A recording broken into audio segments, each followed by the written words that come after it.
அனைவருக்கும் வணக்கம். இன்றைக்கி காணொலியில் சந்திரன் என்ற கிரகத்தை பற்றி பார்க்க போகிறோம். சந்திரன் அவருடைய ஜாதகரோட மனம், தாயார், மாமியார், அவருடைய வெளிநாட்டு பயணம், இது போன்ற விஷயங்களை சந்திரனை வச்சு தெரிஞ்சுக்கலாம். அவருடைய ஜாதகத்தில் சந்திரன் பலம் அடைஞ்சிருச்சு அப்படின்னா அவர் வெளி மாநிலம் அல்லது வெளிநாடு போகக்கூடிய அமைப்பு இருக்கும். ரெண்டாவது, இந்த ஐடி துறையில் வேலை பார்க்குறவங்க எல்லாம் சந்திரன் பலமடைந்த ஜாதகங்கள்.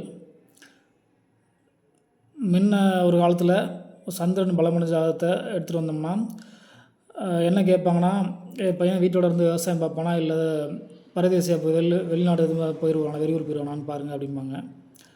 இப்போ அதை யோகமாக பார்க்கக்கூடிய ஒரு காலகட்டம் வந்துடுச்சு. இங்கே இருப்பார் இல்லை வெளிநாடு போய் வேலை பார்க்குறான்னு பாருங்கள் அப்படின்னு அது ஒரு நல்ல அமைப்பாக பார்க்கக்கூடிய ஒரு காலகட்டம் வந்துருச்சு.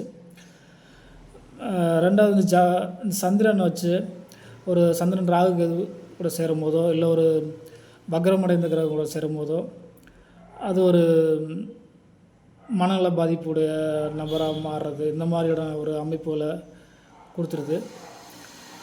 விவசாயம் பண்ணுறவங்க, ஐடி துறை, இது போன்ற சினிமா துறையில் வர்றவங்க கூட சந்திரன் அதிகம் கொண்டவங்களாக இருக்காங்க. உங்கள் ஜாதகத்தில் சந்திரன் எங்கே இருக்குது எப்படி இருக்குன்னு தெரிஞ்சுக்கணுமா? உடனடியாக என்னோடய எண்ணுக்கு அழைச்சி பேசுங்க. நன்றி, வணக்கம்.